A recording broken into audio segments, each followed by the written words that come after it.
नमस्कार, मी Poonam blouse cutting in Marathi या चॅनलवरती तुमच्या सर्वांचे स्वागत आहे. तर बघा, घर बसल्या शिवण क्लास करा याचा आज आपला 28वा दिवस आहे. नवीन शिकणाऱ्यांसाठी इथं मी डायरेक्ट कापडावरती बाही कटिंग दाखवत आहे.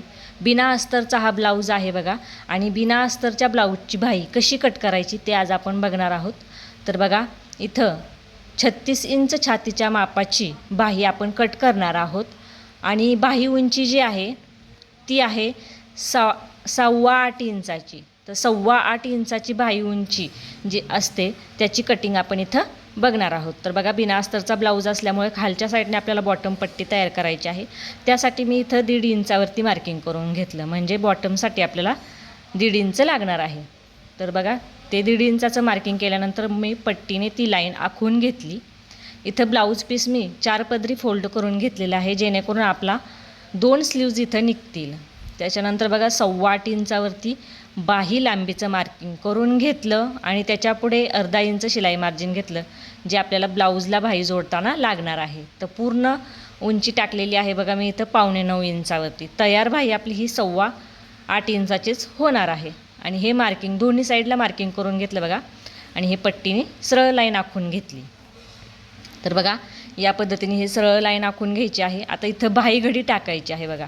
36 इंच छातीच्या मापासाठी बाही घडी किती टाकायची, तर 9 इंच बाही घडी घ्यायची आहे. जेवढं छातीचा चौथा भाग होतो तेवढा इथं टाकायचा आहे. तर बघा, 9 इंच बाही घडी घेतली आणि त्यामधूनच 1.5 इंच शिलाई मार्जिन आपल्याला काढून घ्यायचं आहे. तर बघा, या पद्धतीने दोन्ही साईडला, खालच्या साईडला आणि वरच्या साईडला मी शिलाई मार्जिनचं 1.5 इंचाचं मार्किंग करून घेतलं. आणि ही लाईन आता पट्टीने मी सरळ आखून घेते. हे बघा, या पद्धतीने. आता इथं आपल्याला 1.5 इंचाचं शिलाई मार्जिनची लाईन आपली आखून झाली. आता आपल्याला टाकायची आहे कॅफाईट. तर बघा, 8.25 इंच ही बाही लांबी आहे आणि छातीचं माप जे आहे ते 36 इंच आहे. तर कॅफाईट किती घ्यायची, तर 3 इंचाची इथं आपण कॅफाईट घेणार आहोत. आणि त्याच्यानंतर बघा, पट्टी या साईडने बंद बाजूने बघा 1.25 इंचावरती मार्किंग करायचं आहे. आणि आता हे 1.25 इंचाचं जे मार्किंग केलेलं आहे तिथून आपल्याला पट्टी धरायची आहे बघा, आणि ही तिरकी सरळ लाईन आखून घ्यायची आहे. तर बघा, ही लाईन आखून घेतली. आता ही शिलाई मार्जिन जे आहे आपलं 1.5 इंचाचं, तीसुद्धा तिरका आखून घ्यायचं आहे. हे बघा, या पद्धतीने. आणि आता इथं आपल्याला बाहीचा बाहेरील आकार देऊन घ्यायचा आहे. तर बघा, अशा पद्धतीने हे 1.25 इंचाचं जे मार्किंग आहे तिथून मी या पद्धतीने बाहीचा बाहेरील आकार तयार करून घेतला. आणि बघा, आता आतील आकार तयार करायचा आहे. तर बघा, या पद्धतीने आतील आकार तयार करून घेतला. अशा पद्धतीने बाहीचा आकार तयार करून घ्यायचा आहे. हे बघा, या पद्धतीने. आणि अशा पद्धतीने जर तुम्हाला जमत नसेल तर आपल्या चॅनलवरती बाही कटिंगचे व्हिडिओ अपलोड आहे, त्यामध्ये तुम्ही बघू शकता. तर बघा, यामध्ये बरोबर 1.25 इंचाचं डिस्टन्स आला पाहिजे. मागील बाहीच्या आकारामध्ये आणि पुढील बाहीच्या आकारामध्ये 1.25 इंचाचं अंतर पाहिजे. तर या पद्धतीने हा बाहीचा आकार तयार करायचा आहे. तर बघा, इथं काय होतं, ब्लाऊजला पुढच्या मुंड्यामध्ये बाहीला फुगा येतो. तर त्यासाठी आपल्याला थोडंसं इथं अगदी टेपमधलं एक रेष जेवढं अंतर असतं तेवढंच आपल्याला हे बघा खालच्या साईडने घ्यायचं आहे, जेणेकरून फुगा येण्याचा थोडासा कमी होईल. हे बघा, या पद्धतीने.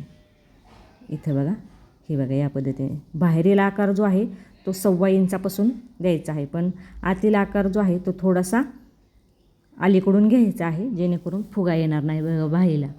त्याच्यानंतर इथं मी दंडघेर टाकून घेते. 5 इंच दंडघेर आहे आणि त्यापुढे 1.5 इंच शिलाई मार्जिन या पद्धतीने टाकून घेतलं.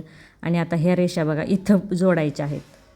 हे बघा, इथून इथपर्यंत जोडायच्या आहेत, खाली न्यायच्या नाहीत.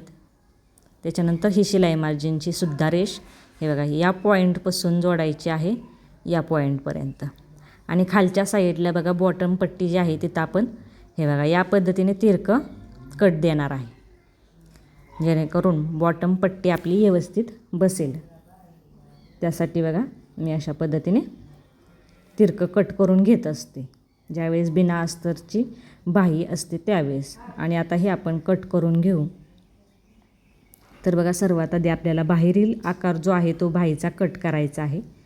तर बघा, याच्यानंतर मी दाखवणार आहे की दोन्ही स्लीव्ज नवीन शिकणाऱ्यांकडून काय होतं, तर एकाच बाजूच्या होत असतात. तर त्याच्यावरती सुद्धा मी व्यवस्थित असं तुम्हाला माहिती सांगणार आहे. तर बघा या पद्धतीने एक्स्ट्राचं कापड आपण कट करून घेत असतो.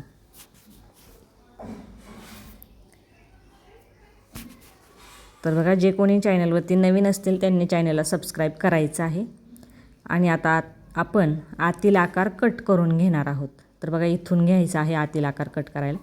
हे बघा या पद्धतीने, हे बघा अशा पद्धतीने अगदी एक रेषे एवढं धरायचं आहे आणि हे बघा अशा पद्धतीने कट करायचं आहे. हे बघा अगदी परफेक्ट असा आपला इथं बाहीचा आकार तयार झालेला आहे आणि ही बाहीसुद्धा परफेक्ट अशी तयार झालेली आहे. तर बाही कटिंग केली आणि विषय संपला असं होत नाही. तर बाही आपल्याला व्यवस्थित अशी शिवूनसुद्धा घ्यायची असते. त्याच वेळेस ती बाही ब्लाऊजला जोडायला व्यवस्थित तयार होत असते. तर बघा इथं आता आपण काय करणार आहोत, तर ही बाही तुम्हाला मी शिवूनसुद्धा दाखवणार आहे, जेणेकरून नवीन शिकणाऱ्यांकडून ही बाही जी आहे ती एकाच बाजूची होते, तर ती होऊ नये यासाठी. तर बघा या पद्धतीने बाही उलगडून घ्यायची आणि बघा इथं मार्किंग करून घ्यायचं. या पद्धतीने कसंही मार्किंग करा. तर बघा या पद्धतीने मार्किंग करायचं. या साईडने सुद्धा मार्किंग करून घ्यायचं आणि लक्षात ठेवायचं आहे हे मार्किंग जे केलेलं आहे ते वर आलं पाहिजे, वरच्या साईडला, आतल्या साईडला घ्यायचं नाही ती मार्किंग. ही सुद्धा तुम्ही पद्धत इथं वापरू शकता किंवा मी आता दाखवते असं सुद्धा तुम्ही करू शकता, जेणेकरून तुमच्या दोन्ही स्लीव्ज ज्या आहेत त्या वेगवेगळ्या बाजूच्या तयार होतील. तर बघा या पद्धतीने पहिल्या स्लीवची घडी घालायची आणि आतल्या खालच्या स्लीव्जला हे बघा या पद्धतीने उलटवून घ्यायचं, अर्धा इंच उलटवून घ्यायचं आणि टिप मारून घ्यायची. तर बघा बरोबर अर्धा इंच दुमडायचं आहे, जास्त दुमडायचं नाही आणि टिप मारायची आहे. नवीन शिकणाऱ्यांसाठी अगदी व्यवस्थित असं मी इथं दाखवत आहे, जेणेकरून त्यांना व्यवस्थित असं जमेल. आता बघा आपण हे तिरकं जे कट केलेलं आहे त्याचा फायदा इथं होता आपल्याला.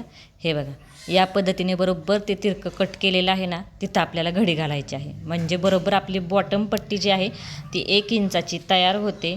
आणि त्याचबरोबर हे तिरकं कापड जे केलेलं आपण तिरकं कापड कट जे केलं होतं ते सुद्धा व्यवस्थित असं बाहीला बघा अटॅच झालेलं आहे. जेवढे एक्स्ट्राचं असेल ते आपण नंतर कोना कट करून काढणार आहोत.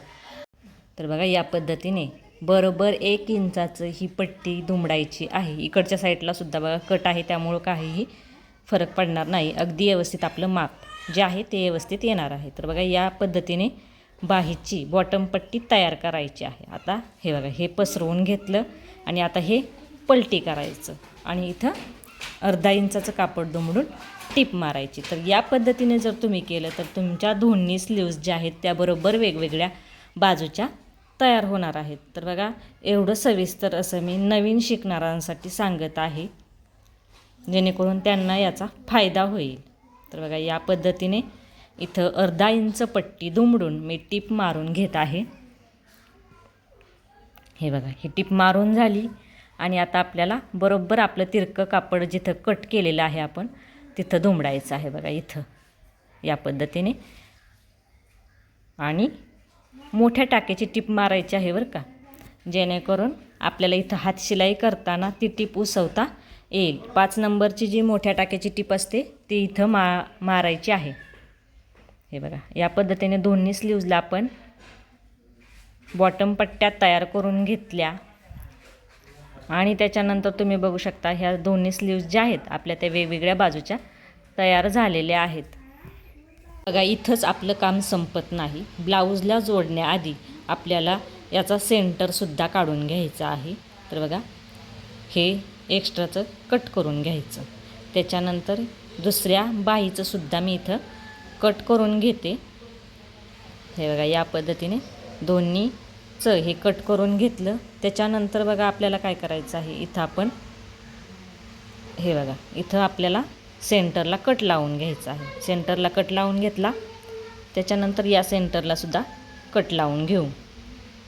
तर बघा सेंटरला कट लावल्यामुळं काय होतं, ज्यावेळेस आपण ब्लाऊजला बाही जोडायला घेऊ त्यावेळेस बरोबर मध्य भागापासून आपल्याला बाही जोडायला येते. त्याच्यानंतर बघा इथं मुंड्याला जोडता की नाही आपलं हे कापड एकसारखं राहत नाही. बऱ्याच जणांच्या कमेंट्स येतात की मुंड्यामध्ये बाही एकसारखी राहत नाही, खालीवर होते. तर बघा ह्या पद्धतीने बाही जोडण्याआधी ती व्यवस्थित कट करून एकसारखी करून घ्यायची आहे. तर बघा इथं आपली पूर्ण बाही व्यवस्थित अशी तयार झालेली आहेत. व्हिडिओ शेवटपर्यंत बघितल्याबद्दल तुमच्या सर्वांचे खूप खूप धन्यवाद.